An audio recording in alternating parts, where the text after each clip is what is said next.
par WhatsApp on a teyo oza na poso pambola ye et c'est ma beto tila embo na mpesa.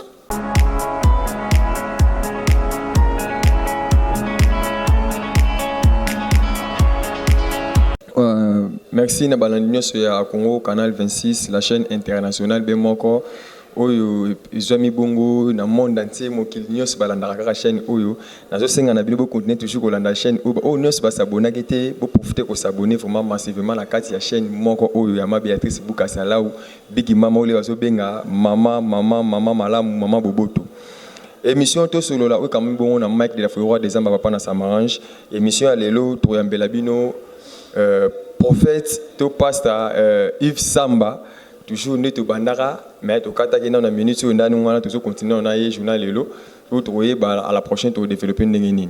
Donc on a aussi là mon réalisateur Mbo accompagné par Mara Fwambile bo zuelanga pour moi bo ya mabso mbala mo on a invité langa Yves Samba to kusolana pasteur Yves Samba. Bonjour prophète Yves Samba. Bonjour mon frère. Mikole belé malgré tout confinement ni confinement na niveau ya église na niveau ya famille mobimba isolé kandengeni. Nzamba zo sunga biso nous sommes toujours sous la grâce de Dieu. Na ba confinement ndenge zo le cas donc Dieu nous aide nous faisons les canons bien. Pas Gisara qui tous attendez tous à la liboso. Ona tous à limité tout confiné. Par rapport au confinement, bon, on a évité ce que Baolanda yo, Libanda, na beso baye ba nengeni ni prophète na bango Yves Samba azo le kisa confinement na bandimi nyonso ya etonga na ye. Bon biso tuzaka na ba prière na bandaku on to fandi na zo benga bana par téléphone tuzo sambela boza matin na WhatsApp donc toujours partager ma WhatsApp, toujours s'embêler par téléphone. Pour que ici, ensemble ça là, église ça là. On est confiné tous à Tinasuka. Ouais, merci. Là, j'en profite aussi à côté moment le solo moro beaucoup appelé par une question à préparer qui pour la que le solo déjà il y a maté à WhatsApp et bien déjà panzani maté à WhatsApp à passer basoter na WhatsApp mais comme ateo na WhatsApp mbongo komi na M-Pesa toi tu na Airtel Money to na Tigo Cash donc idéologie ngo bozo ngo ndeni passe et le roi na zo comme bazo mon grave comment ça grave tant on passe au TI côté to boité na WhatsApp au TI mais comment ba M-Pesa tinda na M-Pesa numéro yango wana église ezati to sangana te tant to passer à teyo na moins réseaux sociaux par WhatsApp on a teyo oza na poso pambola ye et c'est ma beto tila embo na mpesa et c'est ma beta pourquoi faut mon nom grave car les ala qui que so ça poso pambola ko zela une église pour pesa sous église des athées comme sous mutonga ba te belé ba pambola nga tam to yebante tam sunda kwa yebite ayo pesa pambola ndeni so ba ba étranger pambola biso ndeni par agence un étranger alinga pasa la obolamu papa tinda identité na yo tindi na monta on nzamba touché na pambola pambolio mais pas ça Yves Samba dans prophète disons donc par là ça prouve déjà que Nzambe on a commis faible pour comment on a déjà coronavirus c'est-à-dire comme le roi monsieur va benga ba tinga décembre yango coronavirus c'est comme bombe ezo la sake bombe ya Satan o ba betina mokilo to ndengeni pona ba église to kangami donc par là ça prouve que Nzambe va faible to ndengeni Bible lobby tout cela ce sera que le commencement de douleur ce n'est que le commencement toko eza ba signe de temps ba peste ba pandémie ce sont les signes de temps c'est biblique. Gloire à Dieu parce que les élus seront épargnés, les élus seront protégés, les élus seront gardés par lui-même, le Créateur. Donc, ça va pandémie, ça va gloire à Dieu parce que élu bordel la sacrifié. Ouais. Ce n'est que le commencement des douleurs. Il y a encore des choses, il y a plus que ça. Ouais. Donc ça que monsieur Nana n'a pas bon même na simé ko bima plus que corona. Biloko ekoya, je suis prophète na tombol boko na mobali. Bia mobali ngo limbisa. Tombol boko na mobali comme prophète. Biloko ebatami ekoya. Biloko ekoya. Tout ça est là que le Fils de l'homme est dans la porte. Et Dieu protégera les siens. La Bible dit, j'éloignerai la maladie du milieu de vous. De toute maladie, Eli Nzambe, un chaque maladie sera éloignée. Sera éloignée.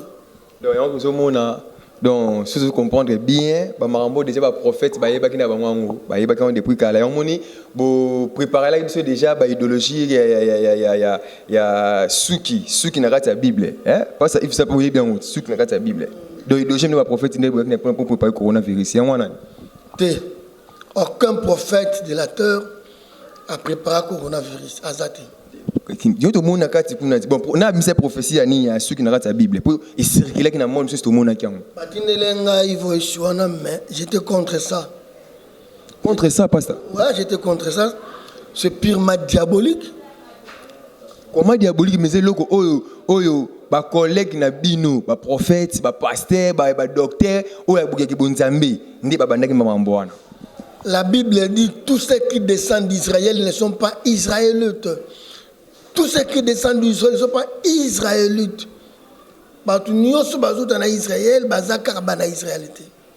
Donc, les infiltration et cache parmi les serviteurs de Dieu, parmi les hommes de Dieu. Les faux vont s'introduire. Il y a une grande confusion. Tu as un bel état noir, il y a confusion. Nous avons la Bible le thermomètre. Lipekanaye azotanga kombo ya Yesu aza kote ya batu menace na ye ayebine force na yezo utela wapi na bokoko na bango na ba bague magique ba médaille magique na ba bloc belé ba pierre noire ba bloc belé de infiltration eza makasi. C'est pourquoi moi na Nzambe avant okanga madame pasteur ondima mutu mokaza lokola papa molimo na yo pona ko conduire yo, s'il vous plaît, il faut nous avoir révéler la personne par laquelle que tu veux marcher avec. Ouais, merci à tous ceux qui na prophète Yves Samba Malembe nande to kuma na 4 nande to chité na vraiment émission le loto sur la to préparer na vraiment trop lobela mingi confinement ou ya coronavirus. Donc, tu plongé Malembe, pasteur parlant pour profiter de toute la question. Et puis déjà qu'il y a un gouvernement déjà va préparer qui est après ma confinement, l'église est belée, vraiment ils allaient arrêter. Bon, l'information doit circuler, mais n'a habité place bimeli, il doit circuler. Et bien le gouvernement, donc déjà d'après se préparer donc si ba déconfiner biso, peut-être ils va nous sang. Non bon, au moni yango na zolo ba eza ba signe de temps. C'est biblique. Bako beta bino, bako kanga bino, bako kanga musala nzambe, bako nyoko la bino. Ce sont les signes des temps. Mais celui qui persévérera jusqu'à la fin sera sauvé. Mais écoutez, mutu moko boye alingaka kanga église. Alingaka église primitive a décidé qu'il va tirer à l'issue souté. C'est un chaîne homme politique dans la Bible. A décidé qu'une église primitive était à l'issue souté ba kanga ba apôtre. Et bien ba nous combattre ba apôtre ba kanga église Gamalien aye koye bisayi à l'ebibouye. Je vous avais dit de ne pas occuper de ces hommes. Si cette entreprise ou cette œuvre vient des hommes, elle se détruira. Mais si elle vient de Dieu, vous ne pouvez la détruire, car ne courez pas les risques de devoir combattre contre Dieu. Celui qui fait courir risque de combattre avec Dieu, ce sont son problème. Mais Satan, jamais cher, non, il travaille toujours dans le Kachabat. Oui, Satan se travaille dans le Kachabat. na ba décision moko ya ndenge nango na makama ba ndenge na yango, et derrière tout ça il y a ba franc-maçonnerie bana kati ba maikari bana ba cultiste bana kati au monde ke makamu nyoso ba rose ko bana kati, mais quand tout ça pour na ko étouffer évangile ya Jésus-Christ. Mais nous resterons fermes. Nous allons prêcher Jésus-Christ jusqu'à dernière énergie. Nous allons dire au monde que Jésus-Christ est ressuscité des morts. Il est vivant un jour, il regagnera cette heure de vivant. Et Jésus revient très bientôt. Très très bientôt. Donc, par là, nous comprenons que Jésus déjà a annoncé que combattant prophète Yves Samba, donc Jésus. Mais ils ont dit que bino moronde beaucoup côté na défense pour besoin que un peu distrait. Il y a un moni ça t'a bêti bino lo mo donc monde ninga ni donc distrait. Donc par là vous profitez déjà pour se préparer pour le gouvernement déjà annoncé nous va passer pour annoncer pour se préparer à propos déjà il y a au kangama l'église est belé pour coronavirus des bêti bino. Dans la Bible le coronavirus on a déjà faible corona on a faible virus. Faible kangi vraiment ba église pasteur un prophète ce faible virus et ma faible virus alors ba église et kangami par ordre ya ba l'état pour protéger peuple ba sengi ba distance ba 2 mètres 1 mètre ba sengi ba kashine ba makambele belé oui on va respecter ça pour na hygiène na yo pour na protection na yo to respecter yango. Mais au-dessus de tout ça, il y a quelqu'un que Dieu a élevé son nom au-dessus de tout nom. Et cet homme s'appelle Jésus-Christ de Nazareth. Ce qu'a symbio, pandémie mon côté et couvsoyo. Ce qu'a symbi pemanayo, pandémie mon côté robotula yo, pema o ya simbi. C'est pourquoi ceux qui sont entre mes mains. Personne ne peut me ravir. Nous sommes dans les mains de Jésus. Nous croyons en lui. Nous avons posé toute notre foi, toutes nos vies à Jésus. Nous croyons que Jésus-Christ est Dieu. Moi, je lance à l'humanité, je lance au monde entier. Vous devez savoir que Jésus-Christ est le seul et l'unique vrai Dieu. Il est celui qui était, qui est et qui vient. Un jour, Jésus regagnera la terre de vivants. J'annonce à tout le monde, aucune maladie, aucun pouvoir, aucune pandémie, aucune personne ne peut s'élever devant, peut résister devant le nom de Jésus-Christ de Nazareth. Merci. Tout ce chité à tout qui est malé malembe. Gesta Freezer, aigle. Question on a côté ce question na yo. Merci vous demandez de soutenir là. Y a un frère mo bo libanda Gesta Freezer na Paris, a bari tourner là na question à propos ya pasteur Mukuna. Tout ce monde lelo biso stoyebi sort ya pasteur Coutinho. Donc ça tombe bien pour que yo vous a déjà moko ya bana na ye ba combattant au babina kati ya RTMV. Bon. Merci. Bon, est-ce que au peut ça est na yo pasteur avec Mukuna, mon conseil était à propos ya éveil patriotique na ye. Tel niveau d'année memeli. So wana pona ndé kinda mamba pasteur Coutinho. Mon conseil ko bimana. Na bisika courage. L'homme de Dieu courage, tant que vous avez levé patriotique, vous avez prêt à nyonso. Vous avez dit ba okangayo, vous avez dit ba obetayo, ba osol makambuno somabe. Courage nzamba otika yote, c'est tout. Courage nzamba otika yote, mais ce qu'on a kati ya binomo lisanga ba pasteur. Bo mo na dossier onde, ni pe bo gérer onde ngeni. Ça éveil patriotique. Concerné ba pasteur.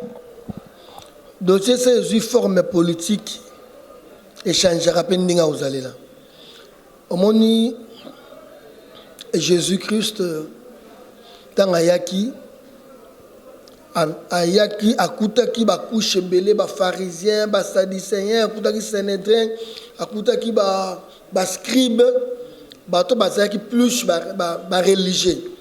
Tant ya yé à dominer bango, à imposer foi, du coup il y a la loi, à imposer grâce, du coup il y a le commandement est belé. Alors, quand le cas Kobomaye, il y a raison Kobomaye.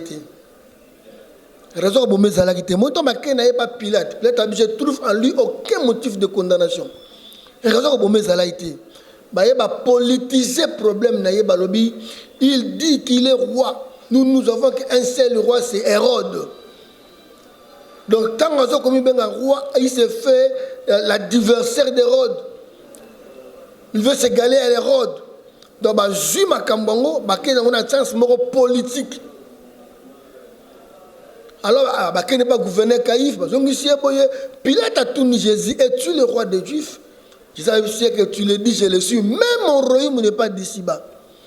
Si mon royaume était d'ici-bas, mes serviteurs auraient combattu pour moi, pour que je ne sois pas livré aux Juifs. C'est pourquoi c'est lui qui me livre en tant qu'homme un grand péché. Donc, alors bien, tu le dis, je le suis. Mais mon royaume n'est pas d'ici-bas. Tenez compte, tu as metté. Quand tu le dis, je le suis. Olobiango, Nazali. Bagangi omoni andimi ke aza roi ya juif ba juif oh biso to na roi ka Hérode tant que comme politique suka Christ ezalaki croix. Gloire à Dieu parce que le troisième jour il a vaincu la mort, il est vivant.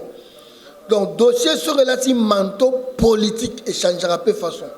Jean-Baptiste ayena mokili aya lobi je suis la voix de celui qui crie dans le désert. Aplanissez les chemins du Seigneur. Allez, repentez-vous. Après, si vous baptême, à Salima Kamunyoso, Jésus a baptisé par Jésus. À Salima Kamunyoso, les belés. Et là, on est passé. A Tiki Makambo Babengela Kiasala. À côté Nanda Hérode. Nanda Hérode. Il y a Philippe.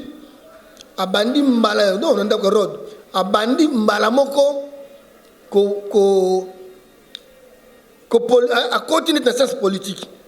Parce que Hérode a balaki moi si à cousin de Philippe. Moi si na Koufi ya moi si na. Jean-Baptiste saye comme c'est Hérode abi ezama la muto bala moi si à cousin na yo. Maintenant Hérode abi bon. Est-ce que nga ba conseiller pour ba ebisa makambo. Yo muto ko lobango. Atali que Jean-Baptiste saza mutu munene na sali succès na kata Israël.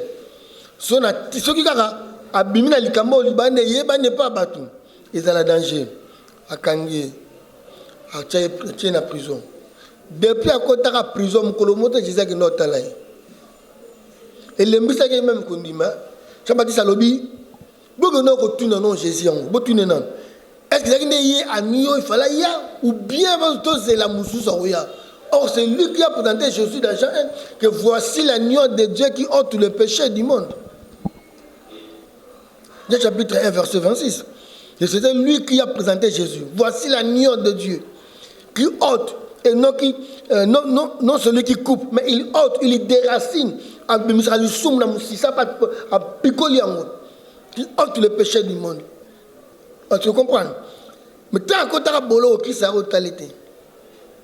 Si je suis à c'est quoi qu'il y a comme il est mon erreur d'abini abini bien sûr papa biso bini kitoko nous senga no pesa moi na bini kitoko mana su fela bisenga muta Jean-Baptiste asenga ki ya ba bengi ba décapiter ba tcham tuna pato apesi mona donc une fois dossier sur le côté politique et comme un peu mabé c'est pourquoi pour nous ça ben veille wana ba makamebele il faut se préparer à tout. Gloire à Dieu parce que mon père, l'archibishop Coutinho Fernando, à Sibisa et Lokouana, gloire à Dieu, il est en vie. À Bundaki,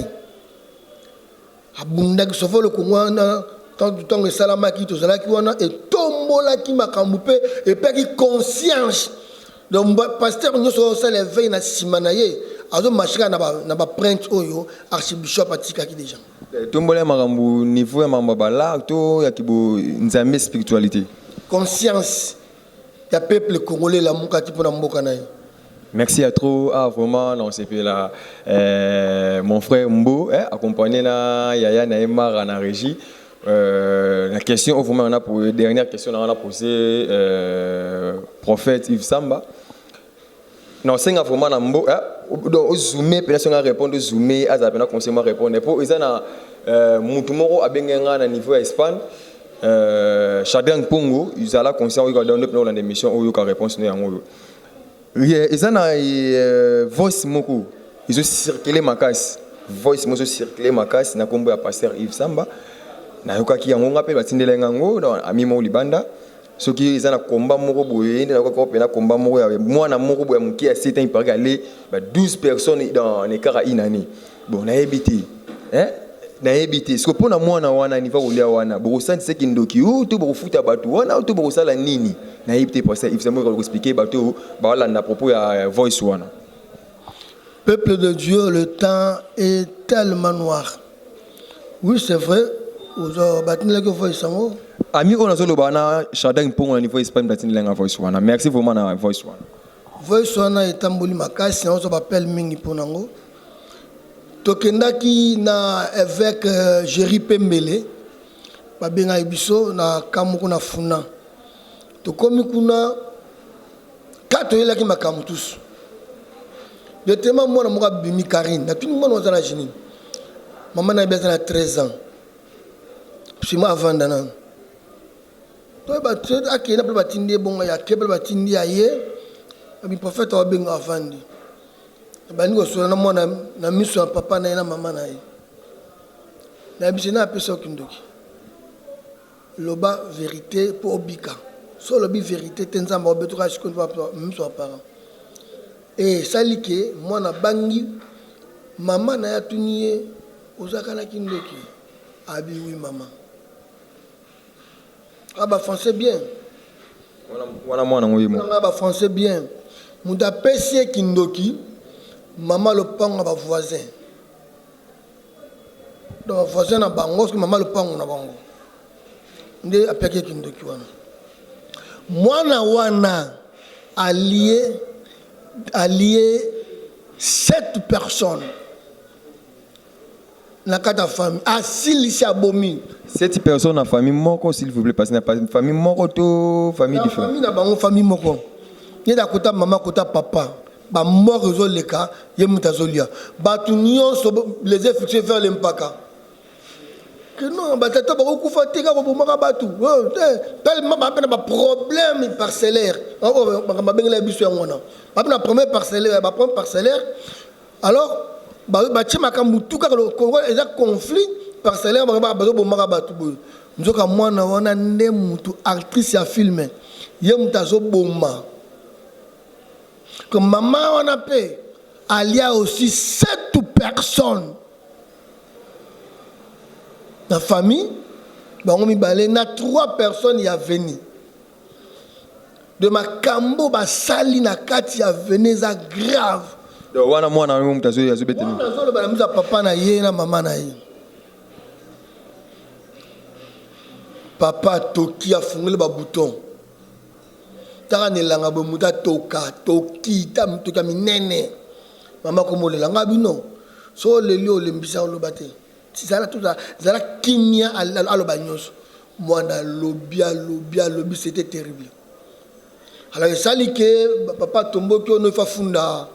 Maman wana abi non eza na sens te papa to luka to bimisaka mwana to zali délivrance ya mwana to leki makamu tout ma convie par salaire wana onde to kendelaki benze ba ko revenir ngali kama mwana wana to bandi prière premier jour deuxième troisième journée mwana ko za libération totale ayeko bika so libération prophète libération et ça m'a dit n'andénia sanza kangoto zaki ndeni moi personne ça moi en bref pour parce que déjà na régie talaga militaire j'ai déjà na comme na souka mais il suis ingénieur Mardoché les réserves de l'Éternel a pas besoin une minute parce que pas moto aux angate wana yemoro déjà Mardoché ayoki ndengolo don osengi alors ça li que délivrance c'est le cas qui normal délivrance nyo sauter ça mutu fa sanza musunu musunya osanda c'est pour te dire que musumu doba basale de défense sanza ka musu ndebo ndela dele debo misani sara biso uta musuni na osanda musuni na osanza musuni leka mkomba azoka kindoki boto aleka kuna lipa osanda pela lipa ndenge bino bobanda biso pour nga la sala délivrance oti ngai na domaine ya délivrance nzamba asalelanga makasi et délivrance et prophétie côté wana nzamba sunga côté wana ya ba grâce penza o nzamba pesa lokwa likabo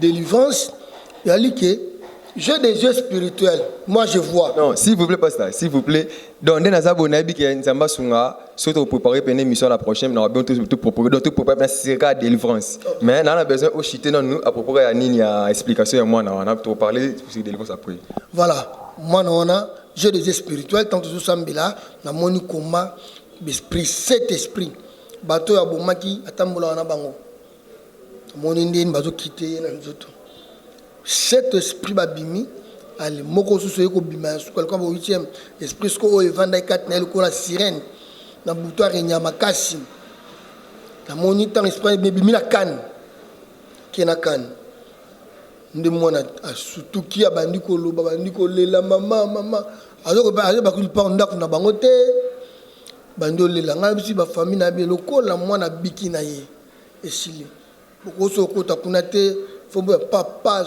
famille les ayaki kasomo yaki somo ndom na sala voice wana apanze ba voice wana etamboli partout ba bazo benga ngabe pona yango.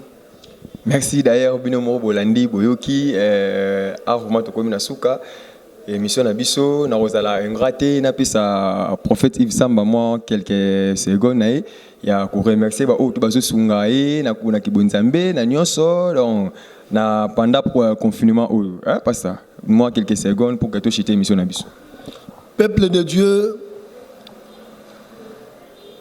na ligne seulement ko yebisa bino ke temps ezamabe zwa conscience ya ko luka nzambe zwa conscience ya obonde la nzambe benga na plus 243 89 41 43 840 plus 243 89 41 43 840 bambote na ngai na pesi na évêque Jéri Pembele mon jumeau de tout le temps nzamba pambula yo na pesi mbote na mama Bénédicte Kiki Kimpala nzamba pambula yo na lile sikozali na pesi mbote na mama Laou Béatrice Bukasa mère chef nzamba pambula yo mbote na ngai na batu nyonso